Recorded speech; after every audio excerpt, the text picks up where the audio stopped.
नमस्कार.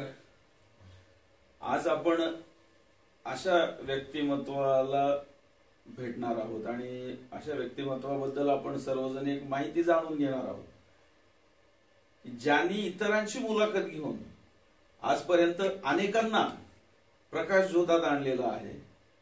जसं आपण म्हणतो ना की पत्रकारितेत राहून ही प्रसिद्धी परांमुख राहता येतं, ते उदाहरण म्हणजे गजानन चौधरी वांगीकर.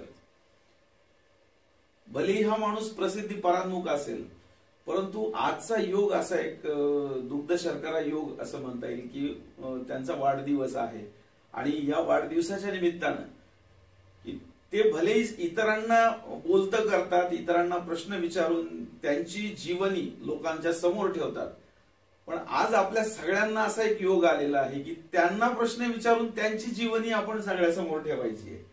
आणि एक हरहुन्नत व्यक्तिमत्व, उच्च विद्याविभूषित व्यक्तिमत्व, पत्रकारितेमध्ये अगदी निस्वार्थ भावनेनं सर्वसामान्यांचे, गोरगरिबांचे, शेतकऱ्यांचे, युवकांचे प्रश्न समाजासमोर आले पाहिजेत. आणि जे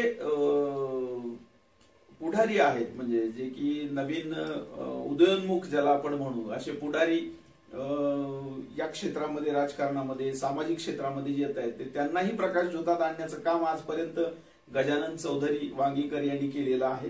तर आज आपण त्यांना प्रत्यक्ष भेटूयात आणि त्यांच्याकडनंच जाणून घेऊयात की या क्षेत्रामध्ये, म्हणजे विविध क्षेत्रामध्ये, भले ते शैक्षणिक क्षेत्रामध्ये मी सुरुवातीला सांगितलं की उच्च विद्याविभूषित आहेत, पत्रकारितेमध्ये आहेत, आणि आणखीन एक सगळ्यांसाठी सरप्राईज म्हणजे ते आणखीन एक नवीन क्षेत्रामध्ये त्यांनी पदार्पण केलेलं आहे आणि त्याही क्षेत्रामध्ये अव्वल होण्याच्या दृष्टीने त्यांची वाटचाल चालू आहे. त्या संदर्भात आपण त्यांच्याशी चर्चा करूयात. नमस्कार. आज वाढदिवसाच्या निमित्तानं पहिला प्रश्न मी असा विचारतो तुम्हाला की आजपर्यंत तुम्ही इतरांच्या मुलाखती घेण्यासाठी बसलात, पण आजचा पहिला असा योग आहे की तुमची मुलाखत घेतली जाते आणि प्रश्न तुम्हाला विचारले जाणार आहेत. याच्या संदर्भात काही दडपण किंवा असं काही वेगळे पण जाणवत आहे का? नमस्कार. सर्वप्रथम तर माझा हा ऑनर आहे की पहिली माझी मुलाखत बोरगावकर सर, जे स्वतः अंबेजोगाई नव्हे तर बीड जिल्ह्यात, महाराष्ट्रात आपण गाण्याच्या रूपानं एक आपली पर्सनॅलिटी सोशल मध्ये आहे, आपण माझा इंटरव्ह्यू घेतायत, हेच माझं फार मोठं भाग्य आहे. आणि राहिला प्रश्न दडपणाचा, तो डेफिनेटली सर दडपण येणारच. कारण काय की ज्यावेळेस आपण ह्या चेअरवर बसतो त्यावेळेस आपल्याला समोरचे जे अँकर आहेत ते कसे प्रश्न, आपल्यासारखे हुशार अँकर तर कसे प्रश्न विचारू शकतात हे काही सांगता येत नाही. मी राजकारणी जरी नसलो तरी माझं जे क्षेत्र आहे ते सुद्धा पत्रकारितेचं एक अवघडच क्षेत्र आहे. कारण 100 लोकांना, 1000 लोकांना भेटून त्यांच्या मुलाखती घेणं, न्यूज देणं हा एक प्रकार मी दिल्लीपासून शिकलेलो आहे. तर सर दडपण आहे, थोडंफार दडपण येणारच, पण आय एम व्हेरी हॅपी. मला हा आनंद आहे की आज आपण एवढा ऑनर दिला, माझी आज मुलाखत घेत आहेत, माझ्याकडून जाणून घेत आहेत माझ्या पास्ट लाईफ बद्दल किंवा पत्रकारितेबद्दल. एक आपला एक थोडक्यात असा परिचय की शैक्षणिक म्हणजे पार्श्वभूमी, म्हणजे आपलं नेमकं शिक्षण कोणत्या स्वरूपाचं शिक्षण झालं असं, आणि कोणत्या पदव्या म्हणा किंवा कोणत्या क्षेत्रामध्ये आपण शिक्षण घेतलेलं आहे? अंबेजोगाईपर्यंत माझं योगेश्वरीमध्ये शिक्षण झालं. ग्रॅज्युएशन आणि LLB मी औरंगाबादला केलं, MP लॉ कॉलेजला. त्याच्यानंतर BJMG विद्यापीठात केलं आणि मास कम्युनिकेशन मी दिल्लीला केलं. क्या बात आहे. औरंगाबादला हायकोर्टात मी जवळपास 4 वर्ष होतो. त्याच्यानंतर मी दिल्लीला गेलो. मेन व्हाईल मी तरुण भारत, सामना वगैरे अनेक पेपरमध्ये आवड पत्रकारितेची पहिल्यापासूनच होती. न्यूज द्यायचो. आमचे मित्रही अंबेजोगाईचे होते काय औरंगाबादला. त्या दरम्यान मी न्यूज देत होतो. मग आवड होती पॅरलल. त्याचबरोबर मला ह्याची आवड होती स्पीचची, भाषणाची. त्यावेळेसपासून स्पीच देत गेलो. मग तिथं दिल्लीला मी प्रशिक्षण घेतलं आणि दिल्लीला मी साधना ग्रुप आणि NDTV मध्ये काम केलं. क्या बात आहे. पण एक मला असं एक राहून पडणारा प्रश्न असा की तुम्ही हायकोर्टात वकिली करत होतात. एक आपण म्हणतो ना की शिक्षणही त्याच पद्धतीने घेतलंय, LLM लाही तुम्ही मला वाटतं टॉपर होतात आणि हायकोर्टात वकिली करत असताना म्हणजे ते एक स्थिर असं लाईफ नुकतंच सुरू झालेलं असताना तुम्हाला असं एकदम या क्षेत्रामध्ये धाडस करावंसं वाटलं. मला याचं जास्त कौतुक आहे, पण ते कुणाची म्हणजे तुम्हाला प्रेरणा होती किंवा तुमच्या समोर असं कुणाचा एक असं चेहरा होता की आपल्याला यासारखं आपल्याला या पत्रकारितेमध्ये काम करायचंय किंवा असं काही तुमच्या डोक्यात काही असं होतं का? ते माझं नशीबच म्हणा, कारण माझं मन वकिलीमध्ये मी LLB जे आहे टू बी फ्रँक मामामुळे केलेलं होते LLB, आणि देशमुख साहेबांकडे होतो आणि त्यांच्याकडेच मी माझी ड्राफ्टिंग चांगली, तर ड्राफ्टिंगमुळे मी अट्रॅक्ट म्हणजे देशमुख साहेबांकडे राहिलो, त्यांना म्हणजे त्यांना आवडलो मी. आणि त्याच दरम्यान माझं कम्युनिकेशन स्किल असल्यामुळं, इंग्रजी चांगलं असल्यामुळं क्लायंट त्यांचे जे आहेत ते जुळल्या गेले. पण माझं मन जे होतं स्पीचकडे, आणि मी रेग्युलर पाहायचो आपले रजत शर्मा किंवा हे आज तकच्या बातम्या वगैरे पाहायचो. आणि माझं योगायोग असा की माझी बहीणच दिल्लीला आहे, तर दिल्लीला बहीण असल्यामुळं मला हा प्लस पॉईंट झाला की मी दिल्लीला जाऊ शकलो. जर समजा माझी बहीण नसती तर मी जाऊ शकलो नसतो, हे ऍक्सेप्ट करतो मी. आणि मग मी तिथं कोर्स केला अँकरिंग रिपोर्टिंगचा, आणि मग त्या दरम्यान मी संसद वगैरे सगळे जे केजरीवाल साहेब वगैरे, अण्णा हजारेंचं आंदोलन वगैरे मी कव्हर केलं. म्हणजे माझी उपजत आवड तिकडेच होती सर. काय होतं पण हे असं एकदम पाऊल टाकताना घरातल्या म्हणजे कौटुंबिक हा प्रश्न आहे अर्थात, की घरातल्या वडीलधाऱ्यांनी तुम्हाला काही असं विरोध केला का सपोर्ट केला, नेमकं काय? काही क्षेत्रामध्ये सर मी आता मी पत्रकार आहे का, काही गोष्टी असं मी एक डायरेक्ट सांगू शकतो की काही क्षेत्रामध्ये काही लोक मॅच होत नाही. काही क्षेत्र येतात, वकिली असो पत्रकारिता असो, काही कोणाचे इथिक्स आहेत, तत्व आहेत, व्हॅल्यूज प्रिन्सिपल असतात, आणि मी व्हॅल्यूज प्रिन्सिपलला जपणारा माणूस आहे. तर त्याच्यामुळे मी ते क्षेत्र सोडलं आणि मला फ्रीडम पाहिजे होतं sir. I want to freedom. की बोरगावकर सर आहेत, बोरगावकर सरला जाऊन शेतामध्ये बाईट घ्यायची, सरांनी उत्कृष्ट संस्थेमध्ये कार्य केले, सर गाणं छान गातात, सरांचा मुंबईला कार्यक्रम आहे, तर मी फ्रीडम पाहिजे मला की मी जाऊ शकू. मला बंधनात राहणं आवडत नव्हतं, आणि स्कोप होता. दिल्लीला मी दिल्लीचे तुम्हाला सांगू शकतो की शीला दीक्षित त्यावेळेस राहणं आवडत नव्हतं, आणि स्कोप होता. दिल्लीला मी दिल्लीचे तुम्हाला सांगू शकतो की शीला दीक्षित त्यावेळेस मुख्यमंत्री होत्या, केजरीवाल साहेब नवीनच लॉन्च झाले, अण्णा हजारेंचं आंदोलन मी कव्हर केलं तिथं तुमच्या रामलीलावर, आणि नवनवीन लोक भेटत गेले, त्यांच्याकडून मी शिकत गेलो. केजरीवालच्या कॅम्पेन मध्ये मला काम करायचं बघायला, राळेगण सिद्धीला मी 8 दिवस राहिलो. नवीन लोक आंबेजोगाईच्या एका माणसाला भेटतात, दिल्लीपर्यंत आपण जाऊ शकतो, दिल्लीचं वातावरण पाहिलं. या सगळ्या गोष्टीचा मला एक वेगळीच आनंद आहे आणि आठवण आहे की जी आज आपल्या रूपानं एक निघालेली आहे. पण NDTV ला काम करत असताना, ते काम करत असताना एक मोठं चॅनल आहे म्हणजे, आणि त्या चॅनलला एकतर त्यांचे प्रचंड चाहते आहेत. असं असताना तिथं करिअर करण्याच्या ऐवजी मग ते अचानक ते सोडून परत तुम्हाला अंबाजोगाईला येण्याचं नेमकं कारण काय, प्रयोजन काय, किंवा कशामुळे तुम्हाला परत यावं वाटलं? म्हणजे साधं सिंपल, म्हणजे आता मी कसं आहे तुम्हाला माहिती, माझं जे आहे ते openly my father and mother, आई वडिलांसाठी मी इथं आलो. म्हणजे I am not interested to highlight myself in metro cities, but I love my father and mother very much. हे सिंपल अँसर आहे मला. क्या बात आहे. आणि त्याच याच्यामुळं मला वाटतं की आपल्या परिसरालाही त्याचा लाभ झाला, कारण दिल्ली सारख्या ठिकाणी काम करणारा पत्रकारितेतला माणूस, एवढ्या मोठ्या वलयामध्ये वावरलेला माणूस आज आपल्या अंबाजोगाईमध्ये या ठिकाणी, आणि आपल्या अंबाजोगाई परिसरातलं सगळं एक वेगळ्या माध्यमातून, या जे आपण आता इलेक्ट्रॉनिक मीडियाच्या माध्यमातून वेगवेगळ्या व्यक्तिमत्वांना आपल्या विविध मुलाखतींच्या द्वारे सगळ्या समाजासमोर ठेवतोय. म्हणजे हा खरं तर अंबाजोगाईकरांसाठी एक अभिमानाचा क्षण आहे, आणि आम्हालाही त्याचा सार्थ अभिमान आहे की तुम्ही एवढ्या मोठ्या स्तरावर काम करून परत अंबाजोगाईत येऊन इथं सगळ्यांशी मॅच झालात म्हणजे, आणि सगळ्यांशी. पण एक त्याच्यातलंच एक मला असा प्रश्न विचारावासा वाटतो की मोठे मोठे आंदोलन तुम्ही कव्हर केले, मोठे मोठे नेते तुम्ही कव्हर केलेत या इलेक्ट्रॉनिक मीडियाच्या माध्यमातून, पण इथं आल्यानंतर म्हणजे इथं आणि तिथं काम करण्यात तुम्हाला काही फरक असा काही जाणवला का? Yes sir, 100%. दिल्लीचं काम बोरगावकर सर प्रोफेशनल काम आहे, तिथं तुम्हाला विचारणारं कोणी नाही. एक जस्ट बाईट घ्या, आज तकला घ्या, NDTVला घ्या, बाईट करा, एडिट करा, टाका, मुलाखत घ्या, म्हणजे वहां पे इतका वक्त नाहीये. आणि आपण ज्यावेळेस मराठवाड्यात, मुंबईत, महाराष्ट्रात ज्यावेळेस बोलतो किंवा पर्टिक्युलर बीड जिल्ह्यात बोलतो, अंबेजोगाई लातूरला करतो आम्ही, तर इथं काम करताना पत्रकारितेमध्ये एक आहे, मी तर पॉझिटिव्हिटी माझ्यामध्ये जी आहे ती, माझ्या न्यूज असो काही असो, मी पॉझिटिव्हच पाहतो, मी निगेटिव्ह पाहत नाही. पण ज्यावेळेस तुम्ही पत्रकारिता करता आपल्या इकडल्या क्षेत्रात, तर तुमचे सगळ्यांशीच संबंध असतात. त्याच्यामुळे मग तुम्ही प्लस मायनस हा पार्ट असतो की तुम्ही एखाद्याची मुलाखत घेतली, दुसऱ्याची घेतली नाही, ह्या काही गोष्टी आपल्याला ऍक्सेप्ट करून चालवू लागतात. नक्कीच ते तर सगळ्यांच्याच बाबतीत जवळपास आलं की काळ जसा बदलतो त्याप्रमाणेच प्रत्येक क्षेत्रातल्याही माणसाला बदलावंच लागतं. आणखीन एक सगळ्यांसाठीच म्हणजे खरं तर आश्चर्य सगळ्यांनाच आश्चर्य वाटेल कदाचित हा प्रश्न मी अजून एक मला गोष्ट सांगा वाटतं तुम्ही जो प्रश्न विचारला की मराठवाड्यात आणि पत्रकारिता करताना मी आपले माजी गृहमंत्री पाटील साहेब शिवराज पाटील त्यांच्याकडे माझा 2दा जाण्याचा इंटरव्ह्यू घेतला. आम्ही जेवणही बरोबर केलं. तर त्यांनी सुद्धा तुम्ही जो पॉईंट सांगितला तोच प्रश्न मला विचारला होता. त्यांनी मला जवळपास 30 पुस्तकं गिफ्ट दिलेले आहेत. त्यांच्या घरी मी अत्यंत सुसंस्कृत व्यक्तिमत्व म्हणून त्यांची ओळख आहे नक्कीच. आणि त्यांनी मला ऑफर दिली होती सर, म्हणजे आज सांगण्यात आता मला आनंद आहे की तुम्ही आता ते नोएडालाच राहतात की तुम्ही दिल्लीला या आणि अंबेजोगाई सोडा, तुमची पूर्ण फॅमिली शिफ्ट करा आणि तुमच्यामधलं जे त्यांनी बोललेलं वाक्य की टॅलेंट जे आहे ते दिल्लीपर्यंत येऊ द्या अजून. तर मी त्यांना सांगितलं हा माझा बॅकग्राऊंड. तर त्यांना खूप आनंद झाला आणि त्यांनी माझं कौतुक केलं.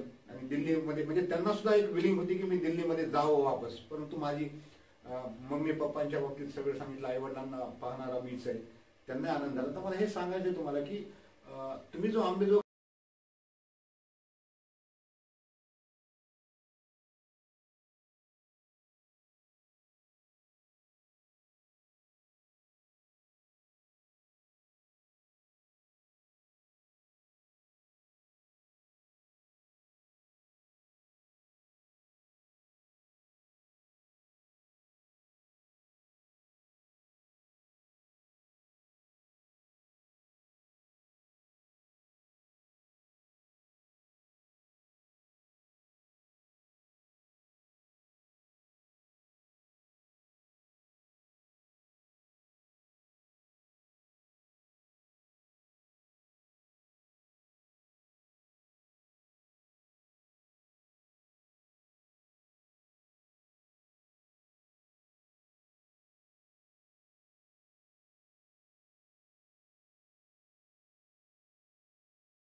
स्टार मेकर ऍपवर आपले झालेत आणि माझ्या माहितीनं जवळपास 67,000 फॅन्स आहेत त्या स्टार मेकरवर तुमचे फॅन्स झालेले आहेत. म्हणजे जे की तुमचे ज्याला आपण म्हणतो ना की सपोर्टर ऍज अ सपोर्टर तुमचे झाले. म्हणजे 1 मिलियनला आता फक्त 33K कमी आहेत.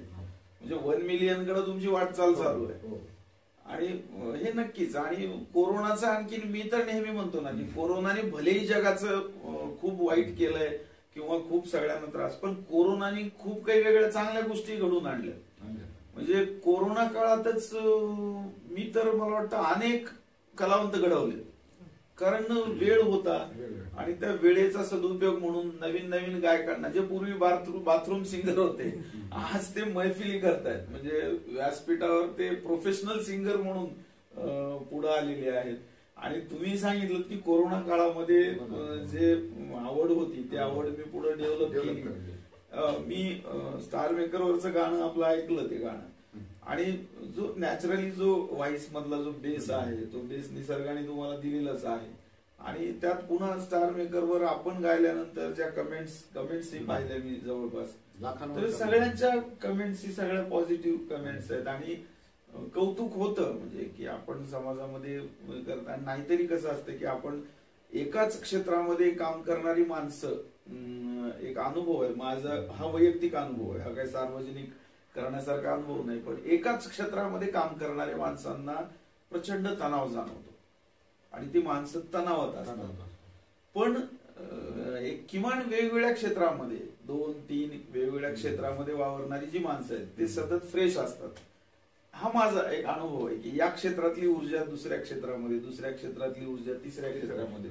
आणि तुमचंही उदाहरण मला तसंच वाटतंय की पत्रकारितेमध्ये पत्रकारिता काही सोपी राहिलेली नाही, त्याच्यात ताणतणाव आहे, स्पर्धा आहे आणि त्याच्यामुळं तो जो ताणतणाव आहे तो मला वाटतं की गाणं म्हणल्यानंतर मला वाटतं बऱ्या अंशी कमी जाणवत असेल, रिलीफ जाणवत असेल. आता तुम्ही स्वतः संगीतातले आज एवढे टॉपचे आहात, तुमचं एवढं मोठं नाव आहे, पण मला एक गोष्ट नमूद करा वाटते सर, हे फील्ड मी जे चेंज केलं दिस is natural thing sir.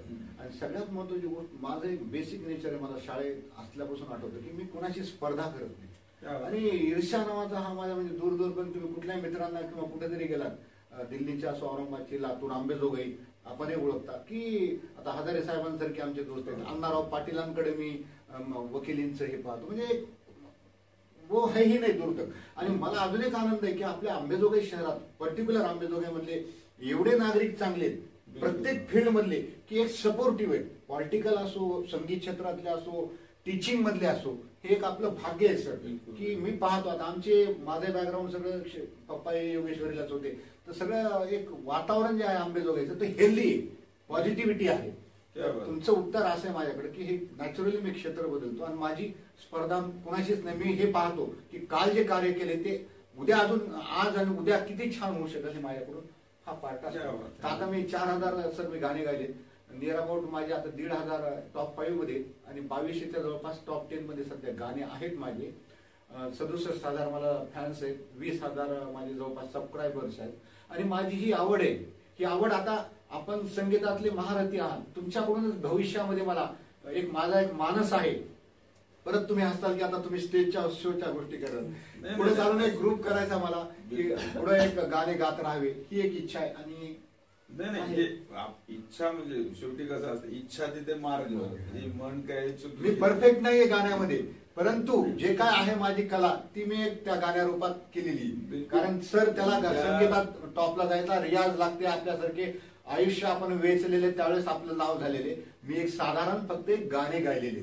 Perfect या जगात कोणीच नसतं आणि म्हणजे असं काही परफेक्ट हा शब्दच नाहीये मुळात कलेच्या क्षेत्रामध्ये. कारण कलेच्या क्षेत्रामध्ये प्रत्येक कलावंत हा शिकतच असतो, तो विद्यार्थीच असतो. आणि तुम्ही जे प्रयत्न करत राहिला तर नक्की तुमचं जे स्वप्न आहे ते स्वप्न सत्यात उतरवणं फारसं अवघड नाही. मी नेहमी म्हणतो, सांगतोच की जो रियाज करेगा बस वही राज करेगा.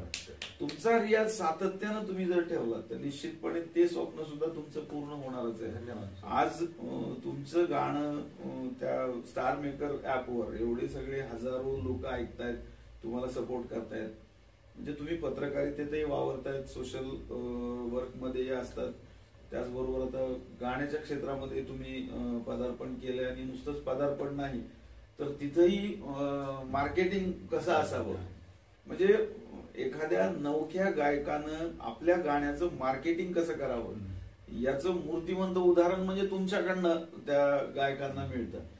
आणि आज खरंच म्हणजे एक सगळ्यांसाठी सांगू इच्छितो की हा योग खूप छान योग आहे. आज वाढदिवस आहे, गजाननरावचा वाढदिवस आहे. एक पत्रकारितेच्या क्षेत्रातनं पुन्हा गाण्याकडं ते वळलेले आहेत आणि दोन्ही क्षेत्रामध्ये असं काही किती गाण्याकडे वळले म्हणजे पत्रकारिता ते सोडतायत असातला भाग नाहीये. पत्रकारिताही तेवढ्याच जोमानं ते पुढे चालू ठेवणार आहेत. फक्त आजचा योग एवढाच छान याच्यासाठी म्हणतोय की ते दररोज दुसऱ्यांच्या मुलाखती घेऊन दुसऱ्यांना त्रस्त करतात, पण आज त्यांच्या मुलाखतीचा योग मला या ठिकाणी आलेला आहे. आणि अंबाजोगाई त्यांनी सांगितल्याप्रमाणे अंबाजोगाई एक वेगळं शहर आहे. या ठिकाणी कलेचं मुक्त असते, कौतुक केलं जातं, एकमेकांना इन्स्पायर केलं जातं, प्रोत्साहित केलं जातं. आणि म्हणूनच अंबाजोगाई एक वेगळं शहर आहे. शहर. अंबाजोगाईचं वेगळेपण मला वाटतं की महाराष्ट्रात कुठेही नाही. आढळून येणार नाही. इथली संस्कृती म्हणा किंवा take respect give respect, Yes, sir. हे जे तत्व इथल्या लोकांनी, भले ते राजकारणी असोत, सामाजिक क्षेत्रातले असोत, शैक्षणिक क्षेत्रातले असोत, क्रीडा, सगळ्या क्षेत्रात हे तत्व या ठिकाणी पाळलं जातं. आज या वाढदिवसाच्या निमित्तानं आपल्या सगळ्यांच्या वतीनं गजाननराव चौधरी यांना आपण लक्ष शुभेच्छा. आपण सगळ्या क्षेत्रामध्ये आपल्या मनात ज्या ज्या इच्छा आहेत त्या अगदी फलश्रुत व्हाव्यात. आपण असंच म्हणजे या क्षेत्रामध्ये वाढत राहावं एवढ्याच आमच्या सगळ्याकडनं शुभेच्छा व्यक्त करतो आणि या ठिकाणीच थांबतो. धन्यवाद. धन्यवाद.